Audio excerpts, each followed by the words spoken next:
Well, welcome to 10-Minute Record Reviews, episode 62, and today we're going to talk about John Coltrane's 1964 album on Impulse, Live at Birdland.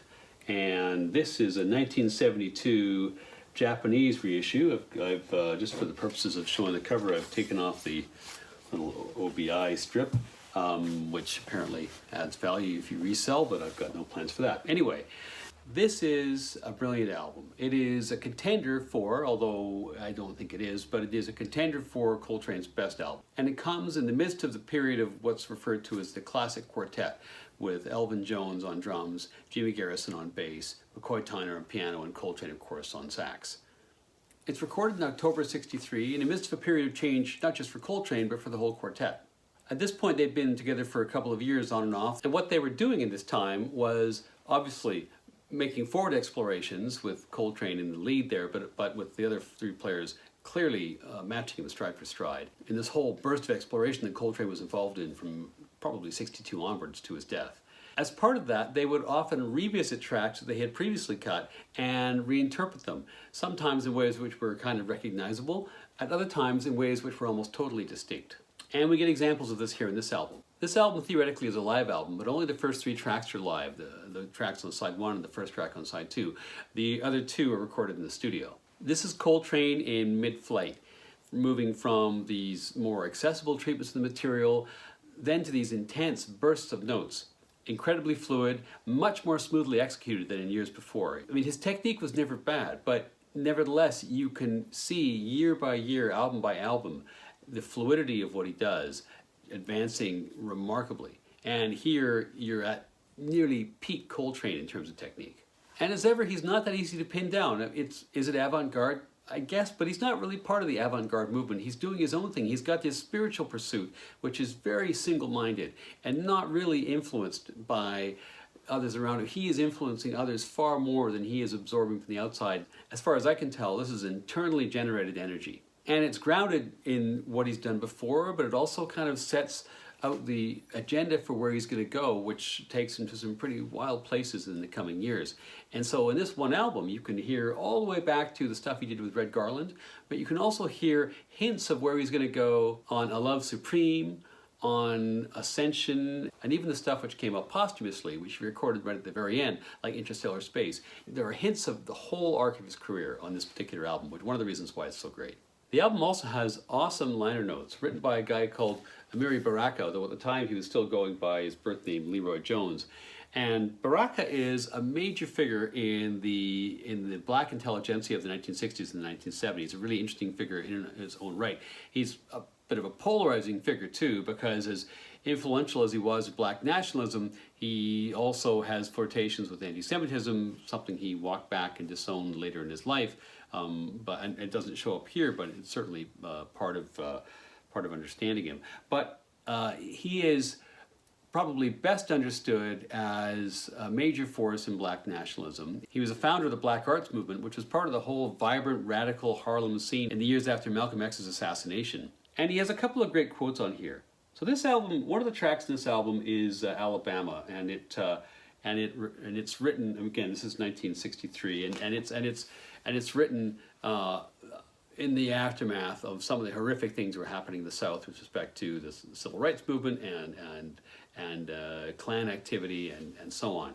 And so it's the context of this that I just wanted to pick out a couple pieces in the liner notes, which are quite, as you can see here, quite extensive. Anyway, Baraka writes, "One of the most baffling things about America is that despite its essentially vile profile, so much beauty continues to exist here. Perhaps it's as so many thinkers have said, that it is because of the vileness, or call it adversity, that such beauty does exist, as balance."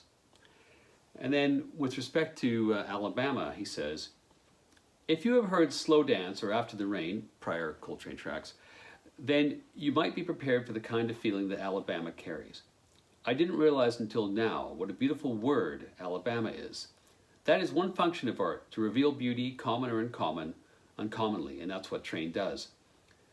If that real Alabama was the catalyst, more power to it, and may it be this beautiful even in its destruction." There's a lot more there. I don't want to take the whole review reading that, but it's an amazing aspect of this album. The side one is composed of two of the three live tracks, and it starts off with Afro Blue, which is a Mongo Santa Maria song. So at the outset you have a few bars of the melody, and then you have McCoy Tyner, who is away, setting the tone for the rest of the album with a very beautiful but exploratory solo. You've got Elvin Jones underneath and that kind of rolling thunder he adds. Then Coltrane comes in with an unusually lyrical, well certainly for this phase, and an almost bird-like solo. I don't mean bird in the Charlie Parker sense, I mean conjuring out the feeling of flight. And it's a wonderful treatment of this particular piece by the quartet. Then we have the second cover, which is a Billy Eckstine song, I Don't Want to Talk About You. It's a track which starts as a group piece, but eventually becomes a long, unaccompanied, and absolutely brilliant solo by Coltrane. I'd mentioned before that in this phase the quartet was revisiting tracks which they had previously done. And this one he had done before, he'd done it on Soul Train. As others have pointed out, this is almost unrecognizable, this version. It is absolutely brilliant, and if you listen to nothing else off this album, this is the one to listen to just because of that remarkable solo from Coltrane. Such a good piece of music. Side 2 is all Coltrane compositions. Starts off with The Promise. This is the last of the three live tracks at Birdland, and this is another piece where Tyner gets a chance to stretch out, which is always a good thing. When Coltrane comes in, compared to where we've been so far in the album, he's much more urgent and insistent, and just brings that intensity, which is such a hallmark of his playing, well, through his career, but particularly as we move through the 1960s. And then we're on to the first of the two studio tracks, which is Alabama. And this, of course, is about the 16th Street Baptist Church bombing by the KKK in Birmingham in 1963. The horrific event in which saw 4 girls murdered, and about which so much has been written and said. Here it's very fresh. It's only happened months ago. And this is a truly beautiful piece of music. It is, I think I said before, if you listen to nothing else in this album, it's that solo on the first side. But in terms of a mood and in terms of emotion, perhaps I would revise that. I think this is a very moving piece of music. This piece is slow for the most part. It picks up at certain points. The overall effect of the music is devastating. The playing is lovely, but this isn't so much about the soloing as it is about the emotional impact of the track. This is really quite a moment on record, I have to say. And then the final song, and the second of the two studio songs, is Your Lady. And this is the piece which really is the most forward-looking of all 5 tracks. It starts off with Jimmy Garrison plugging away, and then Coltrane comes in, sounding a little bit like he does in My Favorite Things, at least initially, but then as his playing goes on, he starts to edge more and more towards the sounds we're going to hear, not so much maybe on Love Supreme, but subsequently. He's moving more towards free jazz here than he does anywhere in this album, and he's setting the table for what's to come.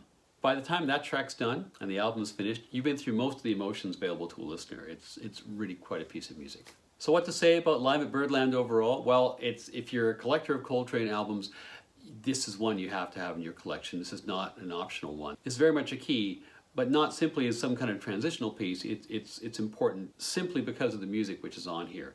The range of the music, the range of the emotions, the quality of the playing. Coltrane's playing in particular, but all 4 members of the quartet. It has a lot of punch. Maybe not as much as a Love Supreme, but this is, I would say, for me, in his top 3 or 4 records. And for that reason, I give it 5 out of 5.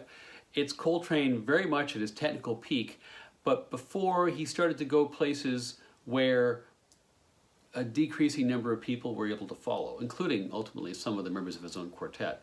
He's still accessible here, but he's challenging you in every song. The quartet are challenging you in every song, and it's a wonderful experience listening to this album.